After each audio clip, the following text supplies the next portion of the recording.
Okay, I think we can start, Taimur, right? Okay, excellent. Okay. Assalamu alaikum wa rahmatullahi wa barakatuh. My name is Fadi Zatari. I am research fellow at Center for Islam and Global Affairs. Today we have a new topic, and this is we exploring this new topic for the first time, I think. My colleague Jamila Jenkins will be moderating the session and introducing the speaker also. Jamila Jenkins is a research assistant at Center for Islam and Global Affairs. Jamila, the floor is yours. Thank you, Dr. Fadi, and hello, everyone. Welcome to our monthly book discussion. It is my great pleasure to moderate this exceptional discussion, which will be about globally emerging issue, sustainable development. As you may appreciate, sustainable development goals by 2030, which 17 goals in total initiated by the UN. So today we will be hearing Islamic perspective towards it. And having said this, I'd like to introduce Professor Odeh Al-Jayyousi. He's a global thinker and educator and author of several books on Islam and sustainable development, innovation, and renewable energy. He is an international consultant in urban planning, energy policy, strategic planning, education policy, sustainability, and innovation. He had PhD in urban planning and policy, University of Illinois at Chicago, former vice president of Royal Scientific Society, Jordan, former regional director for International Union for Conservation of Nature, West Asia region, and he is currently a professor in technology and innovation management at Arabian Gulf University in Bahrain. Dr. Odeh will now present his book titled Islam and Sustainable Development, New Worldviews. And after the presentation, we will have discussion. So please type your questions here on the chat or comment on our YouTube channel. So please, Dr. Odeh, the floor is yours. Assalamu alaikum. Thank you. Let me try to share my presentation. Okay. Assalamu alaikum. Bismillah ar-Rahman ar-Rahim.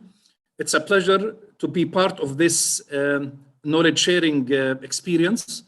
I'll be sharing the story and some reflections on the journey in the last decade. The book now has been published for almost a decade. It coincided with the Arab Spring, and the dedication of the book was about people who are looking and aspiring to have freedom and dignity. So the focus will be about human emancipation, dignity, and sustainability, because they are intertwined. You cannot separate human dignity from sustainability, since all are intertwined. The outline for my presentation for my book, Islam and Sustainable Development, New Worldviews. I'll talk about a brief introduction, followed by context, and to address the issue of ecological crisis, and then address the model of Islamic sustainable development and some key messages. Well, we are faced in the Muslim Ummah by what we call a Muslim paradox. Although the first command, the first verb and command for Muslims in the Holy Book and Quran is read, Iqra. However, paradoxically, we are among the lowest nations in terms of knowledge production and knowledge dissemination. And this is one of the paradoxes in this domain, in the knowledge domain, but also in terms of economic, social, and governance. There's other paradoxes that we'll allude to. So Iqra is a first mandate for Muslims for prosperity and progress. So this is part of our initial aspiration for a Muslim Ummah to be headed in this direction. In terms of the Arabic narrative and the Arabic story, Arabs are nations that are created by their narrative and poetry. In the past, there was forums for debates and for sharing poetry. So the ideas of nations is basically shared in terms of their imagination and their narrative about the future. And it's interesting to note that even in Quran, in Holy Book, وَكُلَّ شَيْءٍ أَحْصَيْنَاهُ فِي إِمَامٍ مُبِينٍ. Imam is a book in this context. So a nation, when we talk about imam here, a book is an imam. So any nation that wants to go into sustainability or human dignity or emancipation, they need to harness knowledge and they need to acquire knowledge in order to have the role of leadership, to be a global leader. So in this context, a book is imam, and in order for this ummah to have this leadership role, we need to be able to produce knowledge and understand knowledge and master knowledge and harness knowledge. Paradoxically speaking, another paradox, instead of knowledge, also in terms of cities, we used to have Surra Man Ra'a and the House of Wisdom back in the golden ages. The cities, the Islamic cities, were based on the idea of harmony between man and nature, man and the built environment. And when you look at now, part of, despite the destruction of Arab cities from Baghdad to Jerusalem and other cities in the Levant region, we are faced with this reality that we are at what we call a threshold, a tipping point, that there is hope that out of this destruction will come a new emancipation and new ideas to rebuild new cities. When Chicago was on fire in the 18th century, the fire of Chicago and Boston, it was interesting that they brought the best architects in Europe, Michelangelo, to design the new Chicago after fire. So usually in the idea of innovation came about after Second World War by an economist called Schumpeter. And he defined innovation as part of creative destruction. So after destruction, it could be an opportunity for rebuilding, revisiting, rethinking our story and our narrative and our cities. The story of the book, I was part of my ex-job as a regional director in sustainability in Switzerland. There was a thinkers meeting. The talk was about future of sustainability. And one of the speakers mentioned the statement that in order to define sustainability, we need to define what constitutes good life. And when I translated good life in Arabic, it's Haya Tayyiba. And I started to do some research on what constitutes Haya Tayyiba. And the idea of the book started from this statement. How can we define good life? And the book addresses these questions. Is there something called Islamic Sustainable Development? Does Islam offer a framework for sustainability? And how can we look at climate change and global crisis in terms of the Islamic narrative and discourse? I'll address in this context the idea of capitalism and market economy. The argument in a nutshell that market economy had failed us, had failed economy, had failed society, and failed environment. We are seeing a widening gap between rich and poor.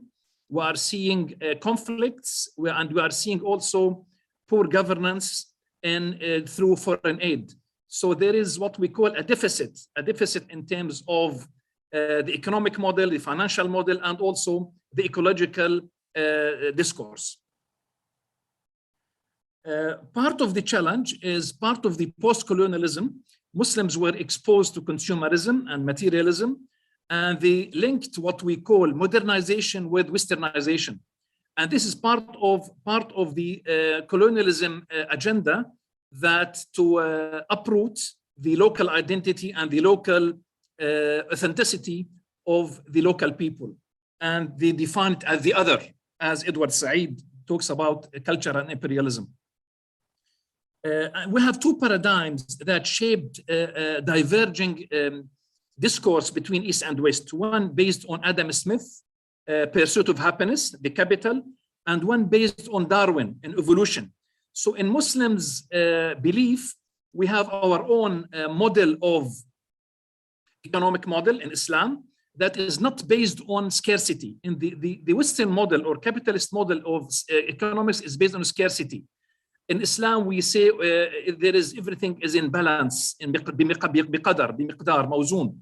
So there is a balance, there is harmony. وقدر فيها أقواتها. Everything is in balance. There is no scarcity.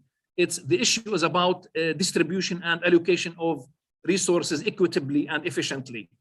And in biology, we believe in creation, that man is created, and there is basically dignity for human beings. So this is the key issues in terms of the divergence between the East and West, the Islam and the West. Again, part of the challenge in terms of money and finance, part of the dilemma is that the money supply grows in capitalism. There is the idea, the more you have debt, the more you have money, and money grows through debt. So the idea of capitalism is based on this imaginary model of building more debt and printing more money supply in order to enhance economic activity. This model led to what we call great acceleration and overexploitation of resources, because people believe that pursuit of happiness, according to capitalism, is about having more good stuff and more accumulation of goods rather than having human empathy.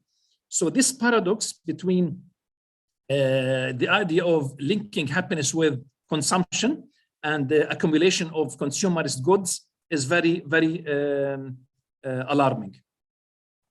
The story of sustainability can be traced into these main three books in the 20th century.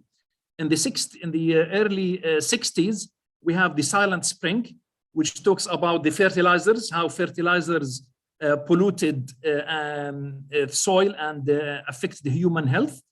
That was in the 60s. In the 70s, there was the idea after Malthus, the idea of population and limits to growth, according to Club of Rome, that there are limits to growth. And later in the 80s, mid 80s, there was a balanced approach, the idea of a story of sustainable development.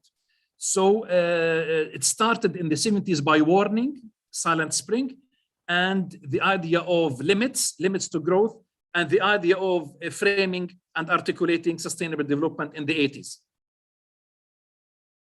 In the 90s and 2000s, I was part of transition to sustainability in my ex-job, and we tried to see how we can look at a humane and diverse world, because cultural diversity is a recipe for success, and also biological diversity.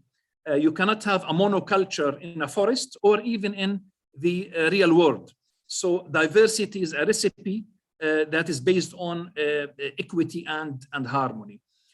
Another model that talks about natural capitalism, which is about industrial revolution, that we can invest in our natural capital, and we defined more than one capital. Capital is not only cash and money, monetary money, but rather you have social capital, intellectual capital, human capital, and natural capital.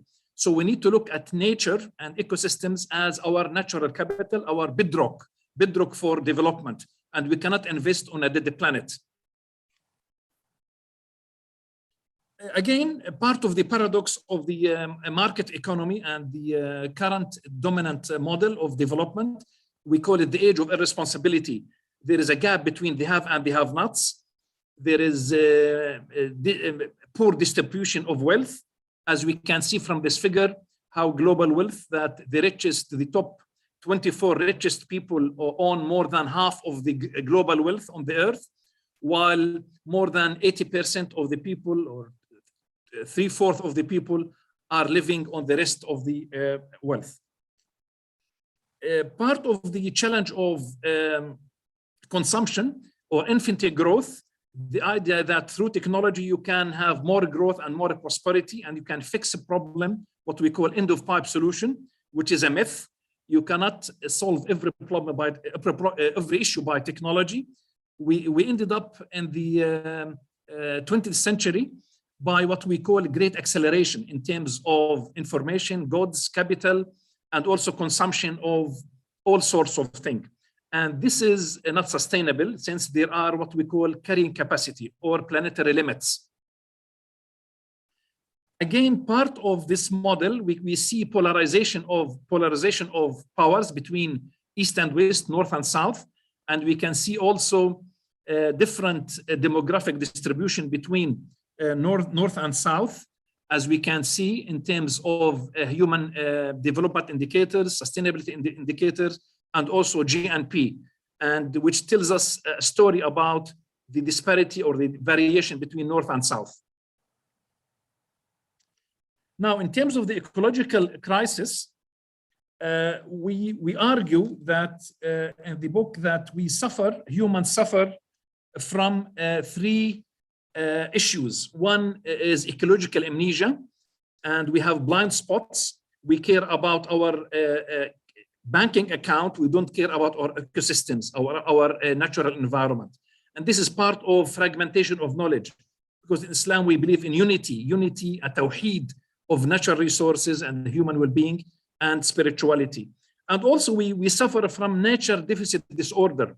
Part of the market economy, there is alienation, human alienation between human and nature, since we believe wealth is only in terms of monetary value rather than social capital or intellectual capital. Well, the argument again now, socialism collapsed because it did not tell us the social truth. The Soviet Union collapsed because there was no social truth. And the argument, some people will argue that capitalism may collapse because it does not tell us the ecological truth. This is part of the challenge, aside from the governance and human rights and equity. So we can see here that there are some carrying capacity and planetary limits. We cannot consume like industrialized world. We need to take care of what we call mizan, biqadar. There is the proportion of elements, oxygen, and all elements in the air is in a proportion. There is mizan. And if we disrupt this mizan with our consumption patterns, our development paradigm, our human greed, إنه كان ظلوما جهولا. The idea of dhulm and jahl, it's about arrogance and ignorance. So part of the ecological crisis is based on arrogance and ignorance, since the core of the issue of environmental crisis is a moral and ethical issue. It's related to spirituality, our relationship between a man and cosmos. One example of poor governance or inequity or injustice is what we call war and terror. You can see here, according to this book, there are $3 trillion war on Iraq. We can see how these resources, if these resources were put into development of MENA region or of the developing world, will be in a different world. But this again, this imagined clash of civilizations resulted in blood and cost beyond imagination in war all over the Muslim Ummah. Part of the framing of the issue is what we call a donut economy. People talk about donut economy. If you can see, look at this figure on the right, a donut economy, that there are planetary limits. We cannot consume beyond the carrying capacity of the planet and the Earth, and that's why we are constrained by lots of constraints in terms of climate change, biodiversity, and water. So we are faced with multiple issues. One is peak oil. And peak oil will not stay forever. There are limits for the abundance of oil in this part of the world, in the Middle East and North Africa. And now we are at the stage of Anthropocene, that بما كسبت أيدي الناس, that the ecological crisis is human-made due to our consumption patterns and lifestyles. And also we are facing what we call tipping point in terms of the carrying capacity of the Earth. When in the 70s, when people realized that we live in a blue planet, and when it's a moving planet, it's a small blue planet, people were inspired to rethink the relationship between cosmos and humans, since it's a fragile planet, and we need to make sure that we live within our limits. A part of the issue is framing, how we look at our models. Some people on the left, the three circles, three colored circles, people look at environment, economy, and society as overlapping circles. That means you can do a trade-off. If you pollute the environment, the economy can fix it, which is a myth. In many cases, there are some irreversible issues, and the society is very usually marginalized, especially in the developing world and the Muslim Ummah. The other model, it tells a different story, which is basically the bigger circle is the ecology, and the ecology and the environment underpins society and economy. So it's a broader. So if we spoil our natural capital, we cannot have a society, and we cannot have a viable and agile economy. Again, conceptually speaking, what is development? Basically, it's a complex process that is intended to induce socioeconomic, environmental, and economic change, but it needs good governance, education, and innovation, as articulated by Ibn Khaldun in Al-Muqaddimah. Again, part of the challenge of westernization and colonization is that part of our challenge is that there is an association or linkage or equating westernization with modernization. And this is part of the legacy of westernization. And this has shaped the paradigm of economic development. So unless we have our own economic development model, our authentic, local, indigenous development model, we cannot escape this type of dichotomy. In Islam and Development, in this book, I talked about the challenges that we are faced in the Muslim Ummah in terms of relationship between Islam and development or underdevelopment, and the ideas of legacy, cultural values, and also some norms in terms of fatalism or conspiracy theory that affected the rationality of many Muslim people. That requires a self-examination of the roots of underdevelopment and to develop our own model.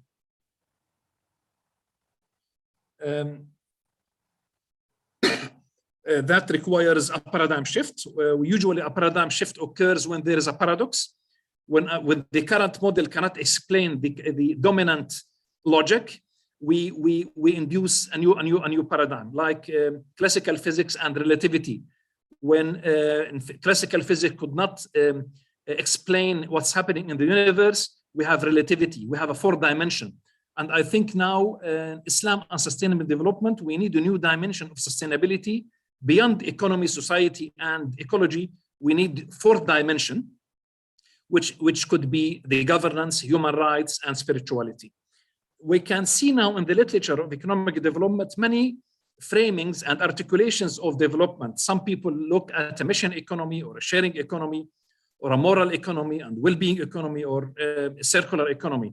But also people argue for prosperity without growth, what we call zuhd or degrowth. We can have growth without more consumption, or decoupling development and consumption, what we call zuhd. In terms of Islamic environmentalism, one difference is we believe that the word shay, thing in English, it is not a material matter that is basically not human or not interactive. So we believe that shay in the Arabic language, in our reference point in our Quran, that everything is alive, intelligent, and articulate. وَإِنْ شَيْءٍ إِلَّا يُسَبِّحُ بِحَمْدِهِ وَلَكِنْ لَا تَفْقَهُونَ تَسْبِيحَهُمْ. Everything in a state is a state of prayer. So shay in the Western and the thing or shay in the Western culture, it is basically a matter that can be utilized. So nature is shay that you can have, and the man is the master to conquer nature. So we don't have this narrative of man conquer nature, but rather we believe that everything in nature is alive, intelligent, and articulate, and we are stewards, we are shahid and khalifa. Again, this is just a thought of inspiration. Once prayer becomes a habit, success becomes a lifestyle. So the idea that everything in a state of prayer, the atom, the electron, or the human being, or the butterfly, or so basically shay encompasses not only a human being, but rather every living or non-living organisms. Again, the idea of evolution or creation, we believe in creation, and there is a purpose, there is a meaning, and there is a value of life. There is no randomness. أم حسبتم الإنسان لم يخلق سدى. لذلك there is no in vain or in randomness or chaos. So we believe there is a system, as we can see from a quantum physics in a minute. In a quantum physics, there is a theory of simplicity or singularity. We can see everything is in harmony, and there is a system. In a nutshell, the Islamic perspective in the book, I talked about human and nature have the same origins. There is unity, and there is also responsibility. And species are viewed as nations like humans. I call it symphony of life. So if you disturb amthalukum, if you disturb any species, whether a human or non-human or any living species, you are disturbing a community of worshippers. So this type of empathy, this type of deep spirituality that we and every living thing is in a state of prayer. So we need to protect human dignity and also respect every living or non-living species. If you talk out one eye, I call it three eyes: iman, ijtihad, and amal, and ilm. In quantum physics, in a nutshell, we talk about there is order and symmetry, and we are in a giant bell, waves. Everything is a wave, and we are waves. Now we talk.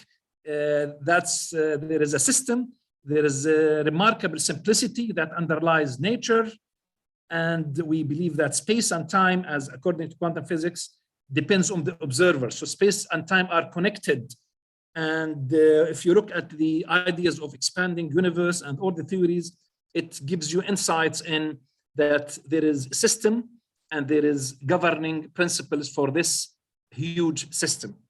But this huge system also goes in terms of normal distribution, in terms of probability. There is no randomness. If you look at the space in terms of time and space, the universe is not a random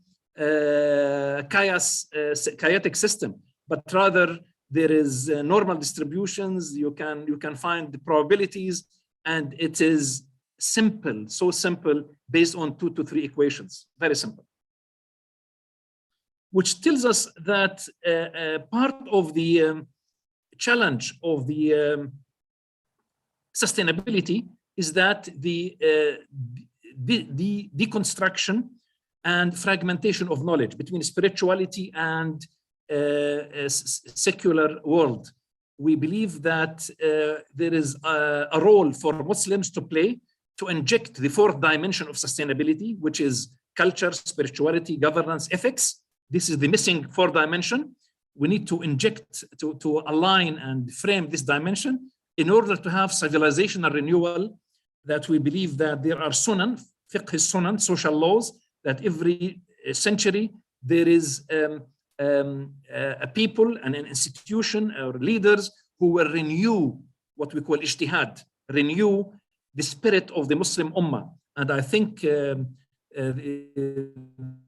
this is critical for every century, and perhaps the idea of climate change or sustainability can be one domain that we can renew the discourse and introduce Islam as a way, as a civilizing power for a new discourse and narrative for sustainability and sustainable human civilization.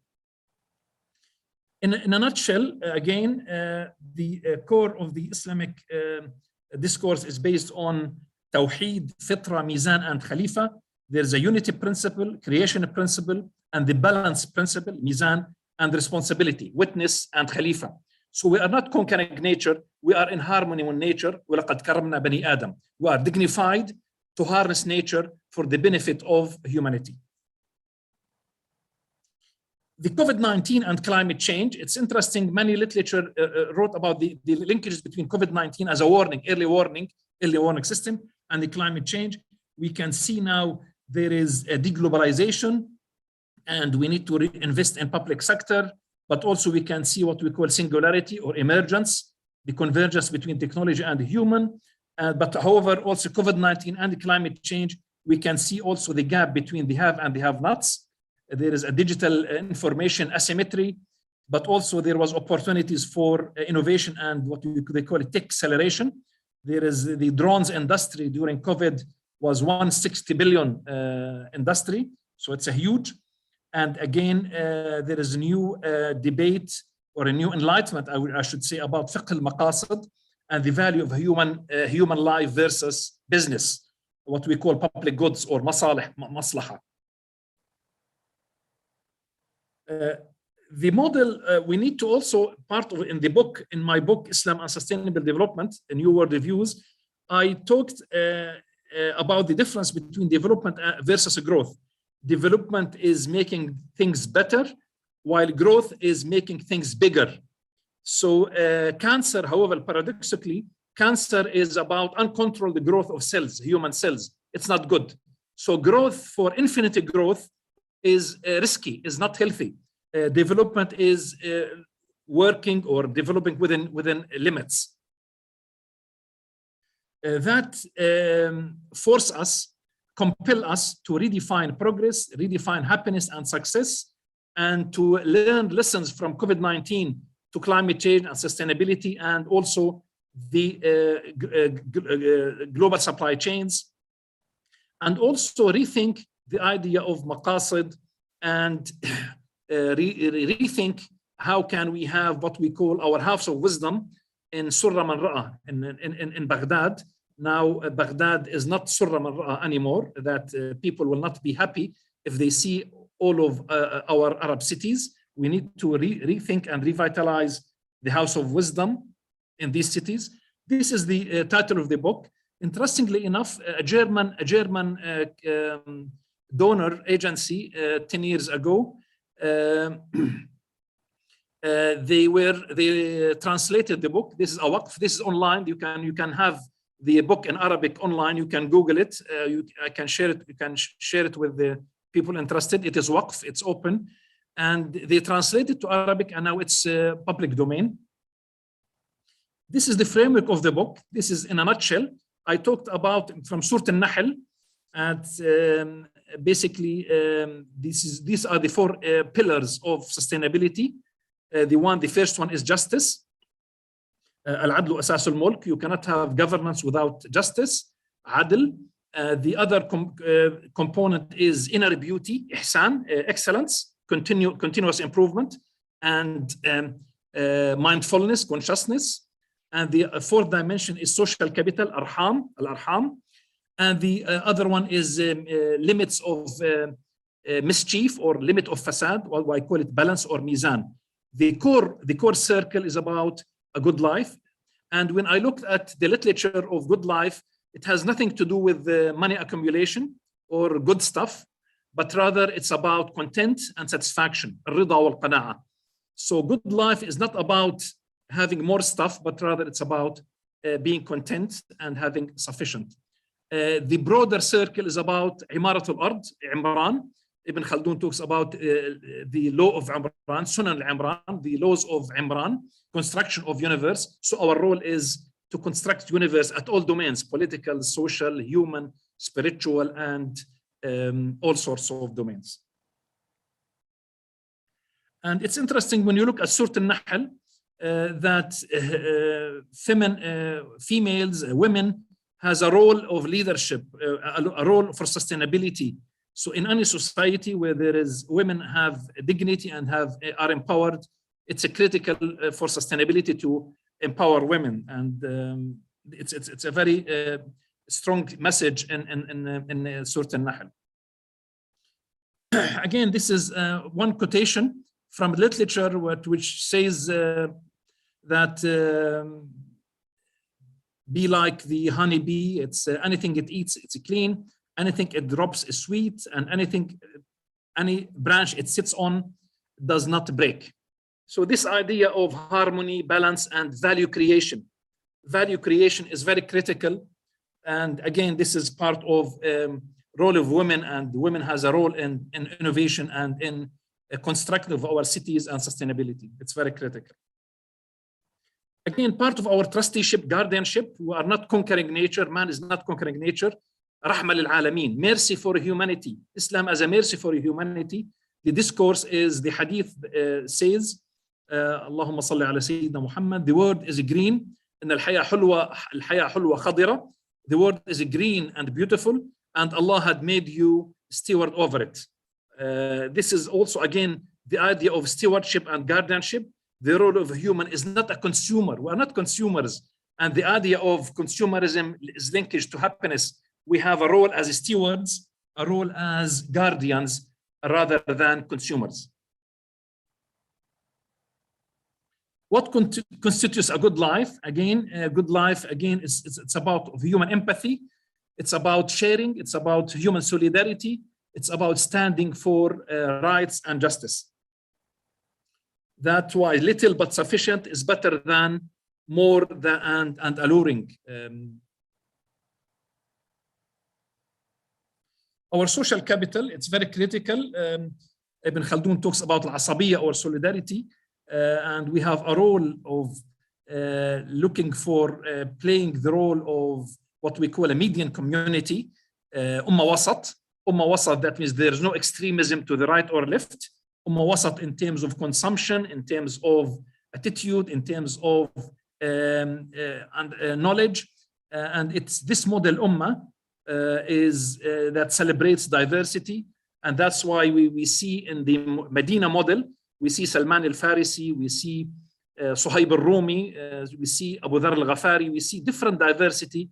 So the Muslim civilization, and we see al-Bukhari, and all of these scholars were basically coming from all the Muslim civilization. And this richness of diversity is very critical for sustainability. Sustainability is underpinned by diversity.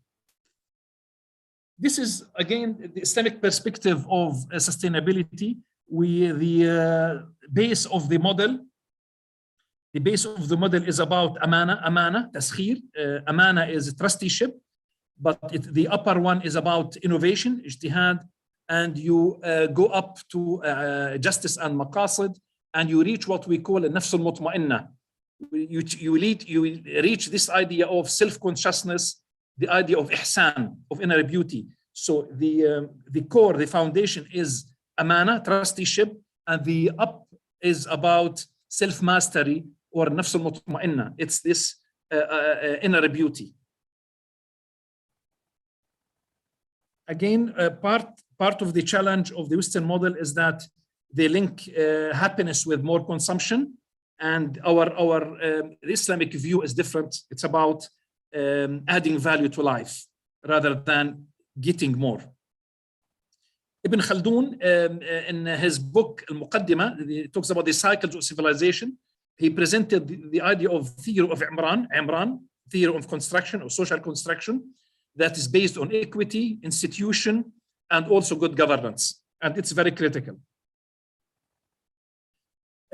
Again, you can see here that we have more than one theory of economic development.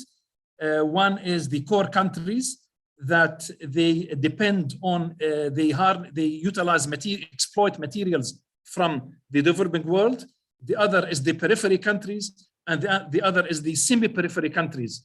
And those countries are between. But however, this type of core and periphery is one of the theories that we can see colonialism is being justified under this idea of core and periphery.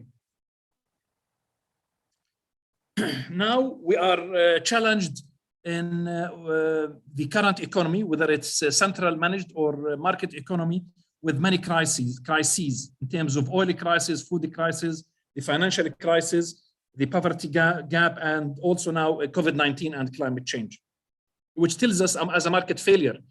Climate change is an indicator of market failure and a policy failure or system failure.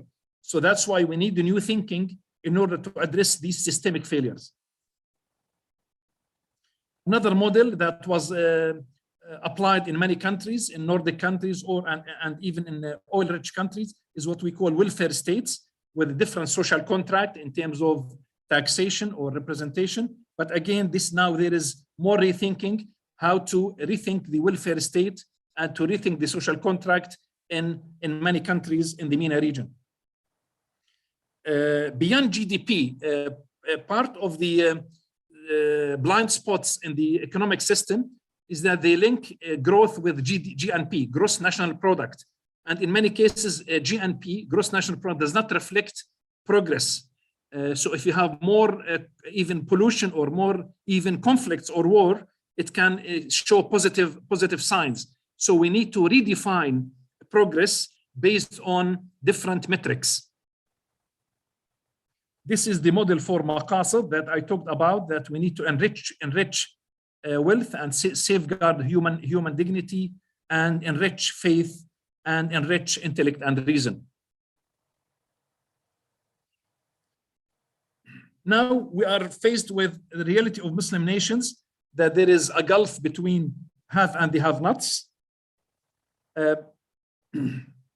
And the agenda for Islamization of knowledge or Islamization of Muslim countries is to humanize the market forces. This is a very critical notion in order to restructure, to have big ideas, that we need to have our own model of Islamic economy and Islamic finance that is different from the socialist or capitalist model. Part of the solution is to invest in what we call low carbon transition, zuhd, and we can see from the Prophet life that he was living a very low life with low ecological footprint in our terminology. The idea of investing in our natural capital and taking care of social goods or arham. To conclude, I think, how many minutes do I have, Jamila? Another 5 minutes, Professor. 5 minutes. Okay, I'll try to finish in 5 minutes. We need to have a mission economy. So in the argument that government will fix markets, we only talk about fixing markets or market failure, and the role of the private sector with a new liberal economy.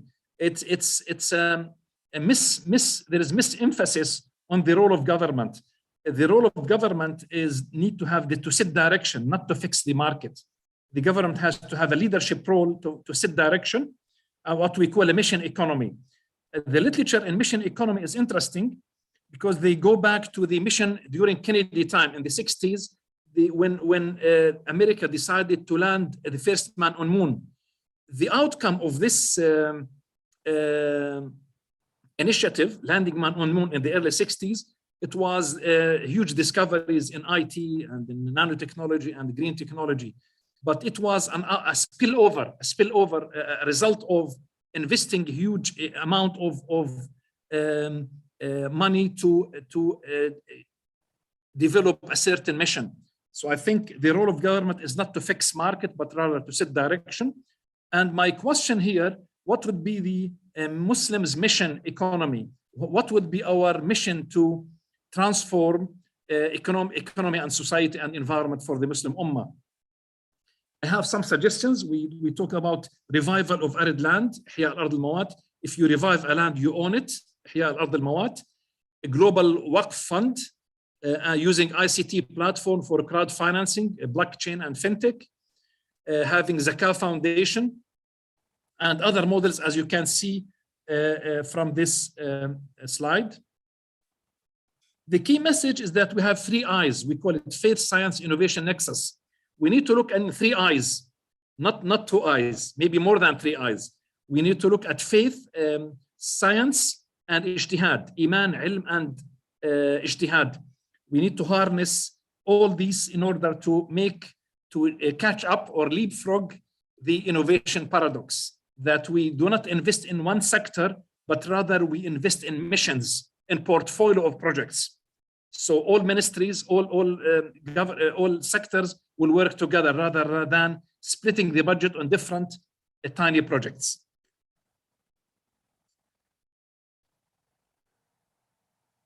Again, human dignity, وَلَقَدْ كَرَمْنَا بَنِي آدَمَ.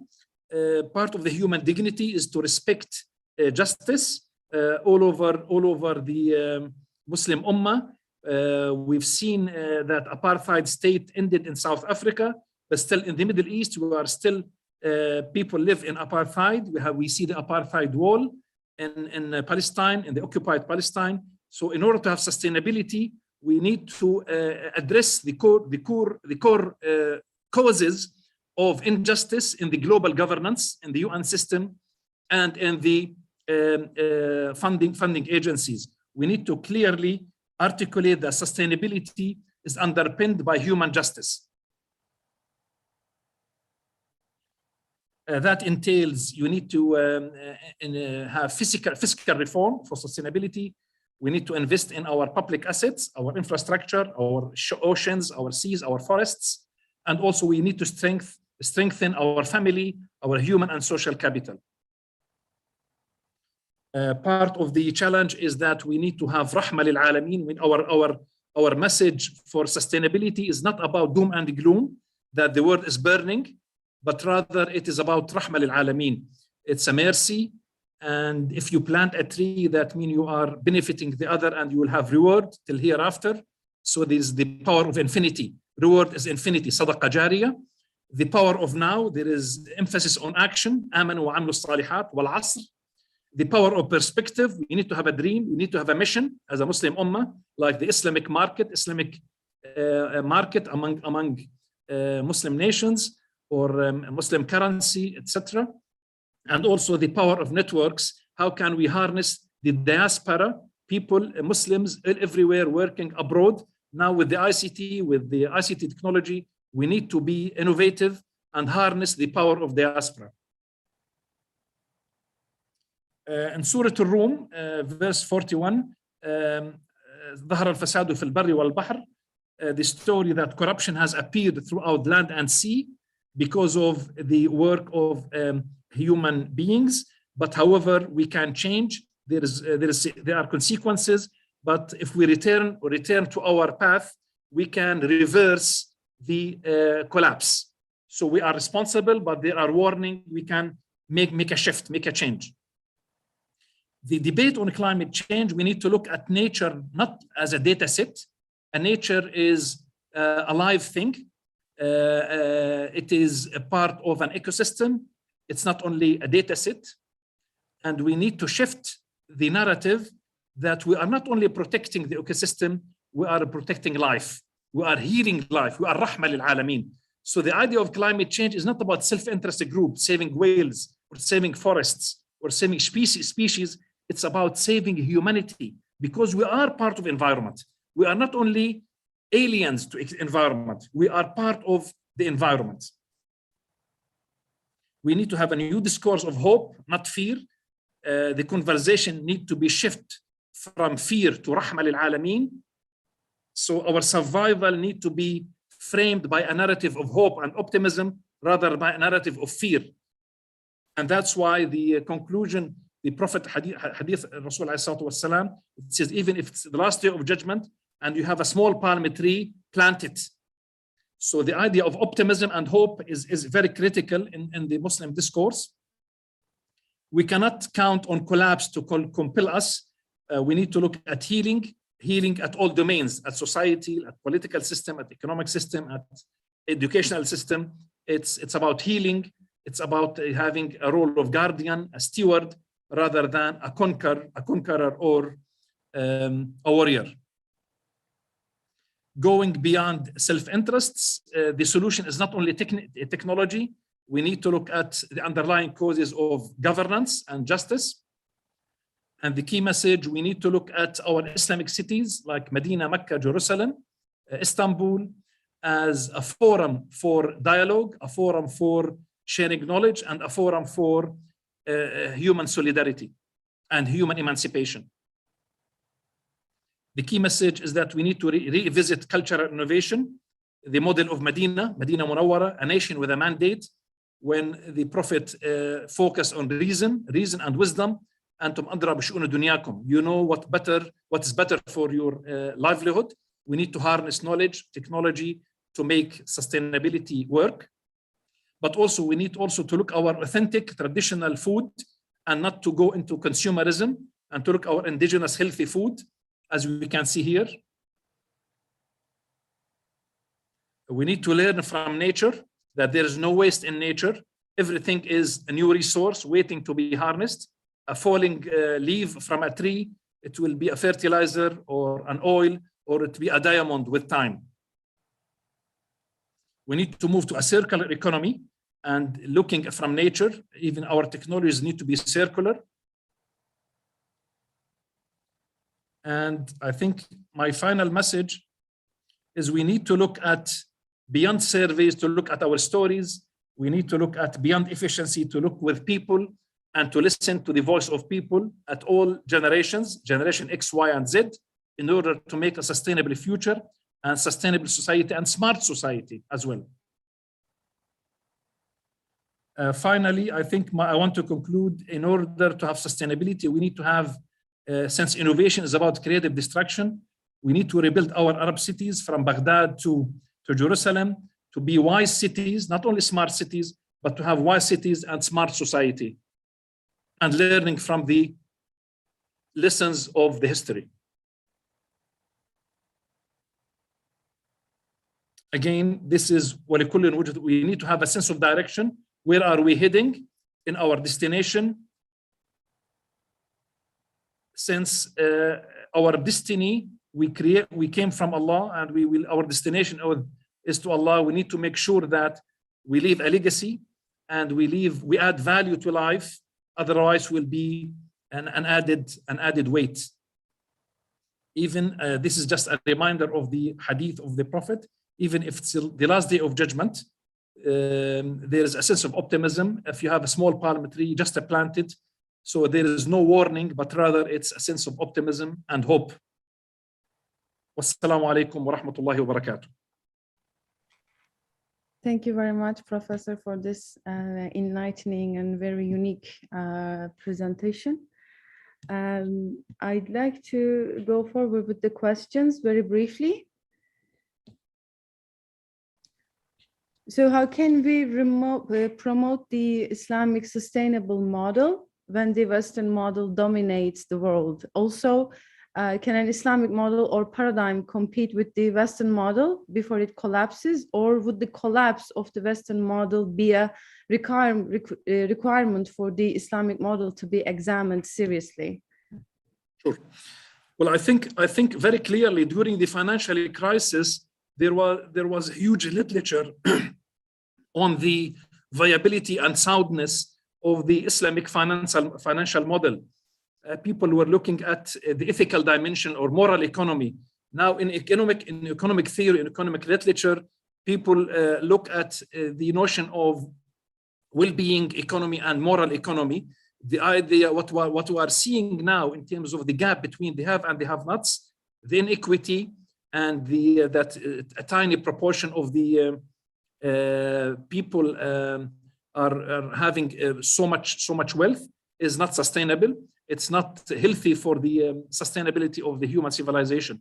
I think the idea of Islamic models in terms of Islamic finance and the people-centered development models in terms of what we call hima and waqf and zakah need to be institutionalized and operationalized to make sure that we present a sustainable model for humanity. I think the future is bright. Now there are some technologies for you are using technological platform to collect sadaqat and awqaf, green sukuk. Even United Nations and global organizations are looking at traditional models of Islamic awqaf to build a resilient, agile economy. So I think there is room for innovation and room for new ideas to institutionalize the Islamic model at all levels. Thank you, Professor. And there is another question that I'd like to raise in this point for being a person who raised as a trustee, as you have mentioned in the book. So since that we have internet gradually in our lives, that we became more consumer than ever. So consumerism is the great impact comes through capitalism too. And nowadays it seems a bit expensive to have the sustainable life as in social behavior and the goods, since it is expensive. So I was wondering that if we can align minimalism with the audience that who do not have Islamic worldview, as in secular point of view, I guess that it kind of feels like that they can align together. Although that it started as an architecture model, but it is quite applicable to in our daily life basis too. I was wondering about your reflection on this. Well, I think it's very interesting. There are interesting notions of what we call degrowth or prosperity without a growth. People talk about decoupling. We can decouple economic development from energy consumption. So the idea of wise or dematerialization of resources, what we call a green economy. So many ideas, if you look at even the Sira, the Medina model, you can see a lot of dematerialization in terms of waste management, in terms of the lifestyle, the type of food. We need to look deeply at Sira and the Medina model as not only for fiqh and akhlaq, but rather for economic model, even for market transaction. I think the idea of living lightly on earth or simplicity is key for sustainability, and Islam presents a nice model. I think we need to show this at all levels as a model that is not about accumulation of goods, but rather it's about accumulation of human empathy. Thank you very much. I guess that we leave it here for today at the sake of time. Thanks again, Professor, for making time at your weekend. And thanks all the participants for joining here and online on YouTube.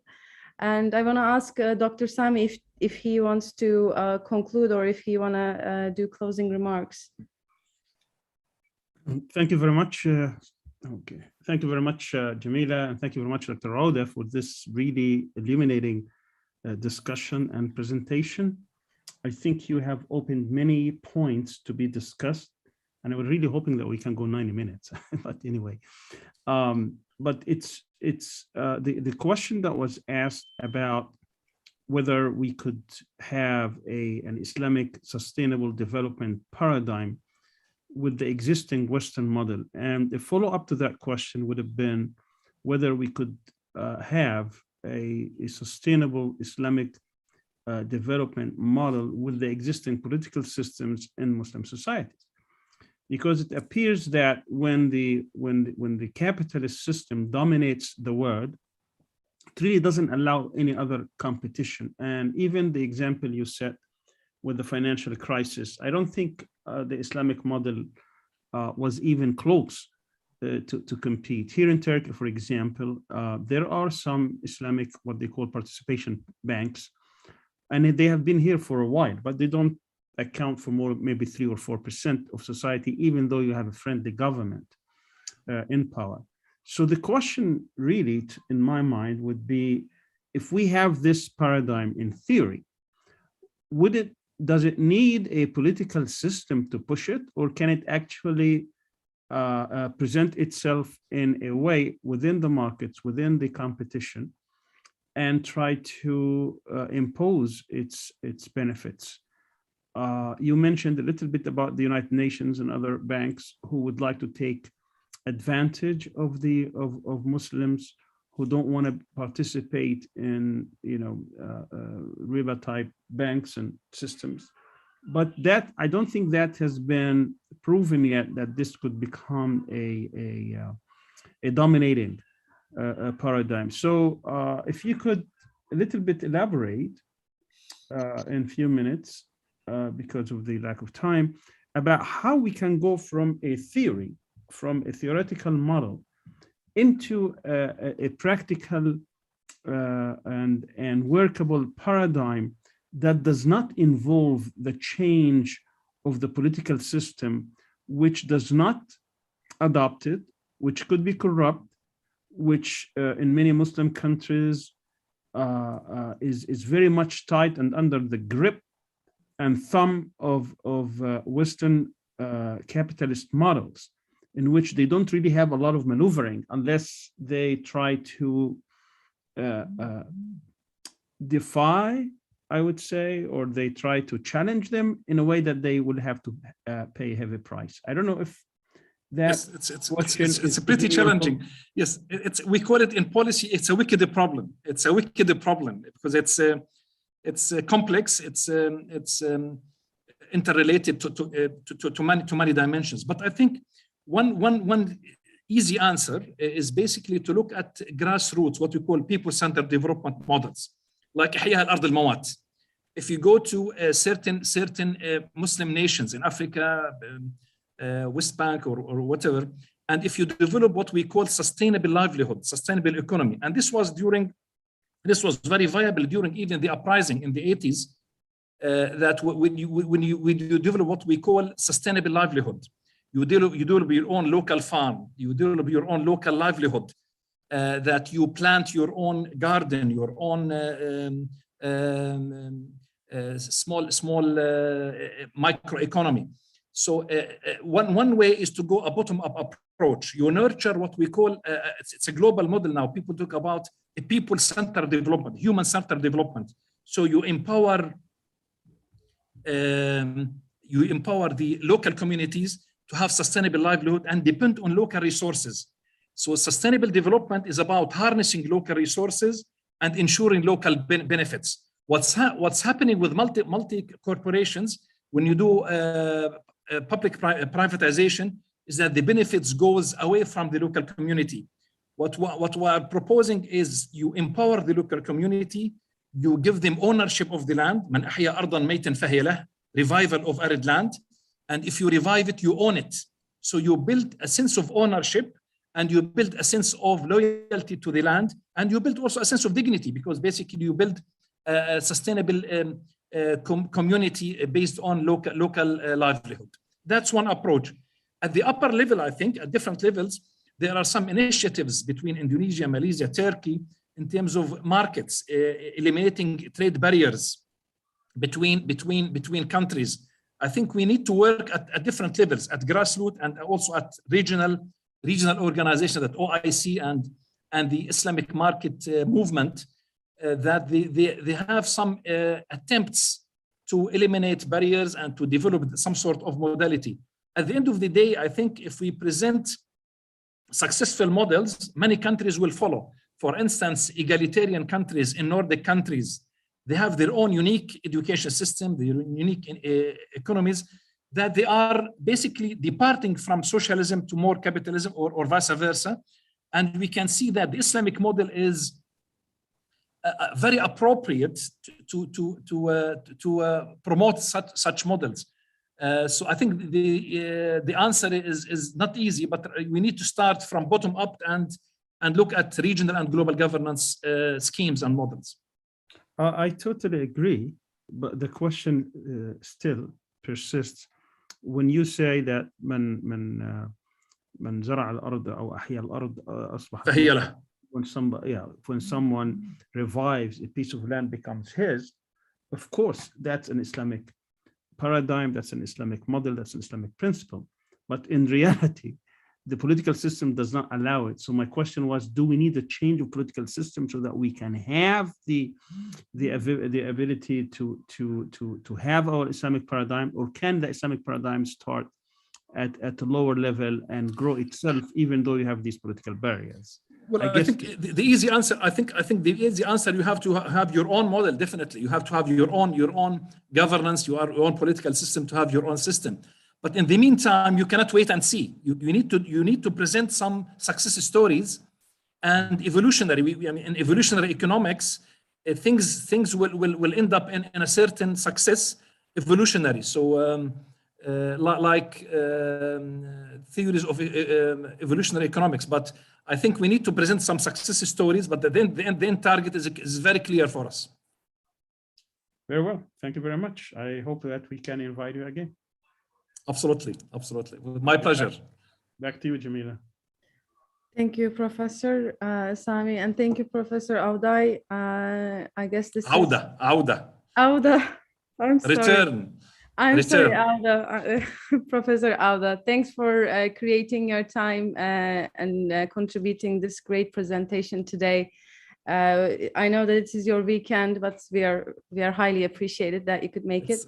And thanks everyone that attending here on YouTube, and we'll hopefully see. I think there is somebody raised. Fadi raised his hand. I think Jamila.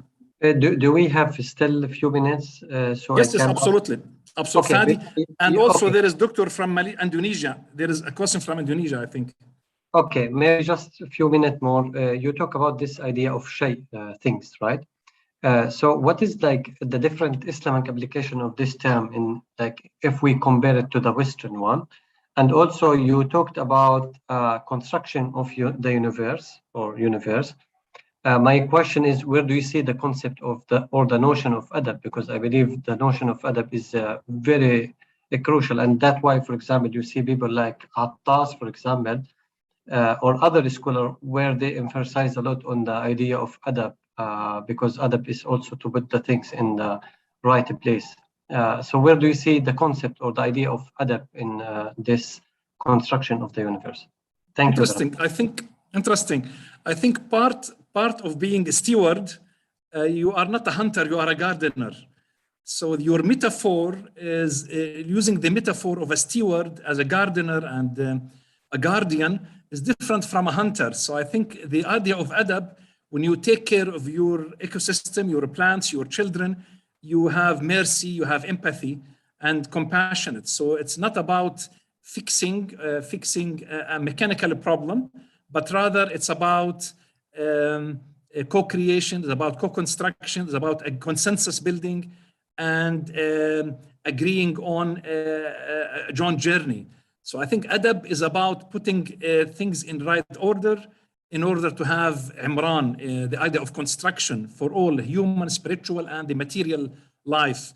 And absolutely, adab is a very critical. It's the software for the entire architecture.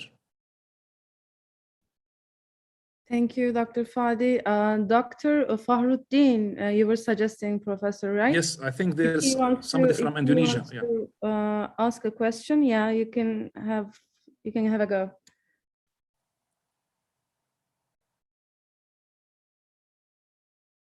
Please unmute yourself.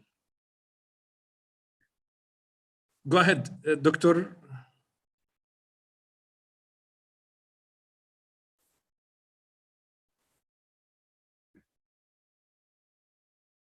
He tries to unmute himself. Okay, till he is trying to unmute himself, you could maybe elaborate a little bit on this idea of shay, because I'm really interested in this. Because the idea of, sorry, I can't hear you. Shay. Because, yes. Yes. As you know, the material, for example, Newtonian economics, Newtonian view, that they believe the universe is a machine. Mm-hmm. It's a material. It's non-living, no spirituality. Where for us it's different because we believe when everything from plants to butterfly to atoms in a state of tasbih. So it's different. So this idea of spirituality that when you deal with consumption or exploitation of resources, it's not material. It has spirit. That's critical. Yes, I think. تفضل. Yes, go ahead, Dr. Mangueya. I guess doctor having a technical issue with his phone, so I guess okay. that he He's won't from be the phone. able Okay. to, No, yeah, too far. he's connecting by phone, so yeah, it is, I Okay. guess, That's difficult. okay. That's okay. Okay, Dr. Fadi, if you wanna have another question. Also, okay, if we still have some, I have a lot of a question, but we can discuss maybe. With Because pleasure. you know, for example, in political theory, we look at these problems from a different perspective. For example, we look more on the human nature, right? And we look more on the idea of reason and intellect. And that's why you have the most important philosopher or political theorist, when they are trying to deal with the problem of the human being, they are like usually look at the problem of intellect and reason and reasoning. And you are aware, of course, I'm sure, of the great debate within the Frankfurt School on the instrumental reason, right? And because when we have this idea of instrumental reason, especially with the first generation in a Frankfurt School, that we look at the universe as an instrument, and our reason, like it's not like we respect it, right? It's like we want to control the universe, because and this is like, I believe this is the beginning where we can trying to deal with this problem, because the problem is our concept of reason and reasoning, and that is my perspective. But I would like to listen, like where do you see like the importance of understanding the reason in this regard? Absolutely. I think in terms of epistemology or ontology or the philosophy of knowledge, we believe that there is continuity between dunya and akhirah, between this dunya and akhirah, and between social sciences and natural sciences. There is no fragmentation or deconstruction of knowledge, but rather there is tawheed, there is unity in terms of knowledge, in terms of gender, in terms of min nafsin wahida. And we believe that the idea of universe as a non-living, it justified the exploitation. The idea of colonization of the earth, it was built on the idea that we are conquering a matter, a non-living matter. But for the spiritual dimension, or for Muslims, that when everything in a state of tasbih or sujood, وَالنَّجْمُ وَالشَّجَرُ يَسْجُدَانِ, it sheds the light that we need to be careful and care about every living or non-living thing. And this is, I would call, a meta-narrative. There is, we call it eco-cosmic intelligence. This type of eco-cosmic intelligence or meta-narrative, it is very compelling, because basically you are looking at the spirituality of universe and species, which is very dignifying and also civilizing. And this type of narrative need to be brought into the discourse, because people know Islam of different stereotypes. We need to shed this type of idea of this worldview. And in many cases, the Islamic worldview is being marginalized and absent from the global agenda.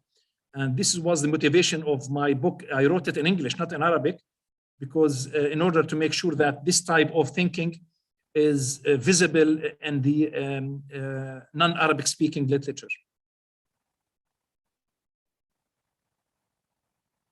Thank you, Professor, and thank you, Dr. Fadi.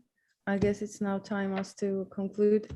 And lastly, thanks again for attending and enlightening us with the presentation. Thanks for your time, and thanks everyone for your times too.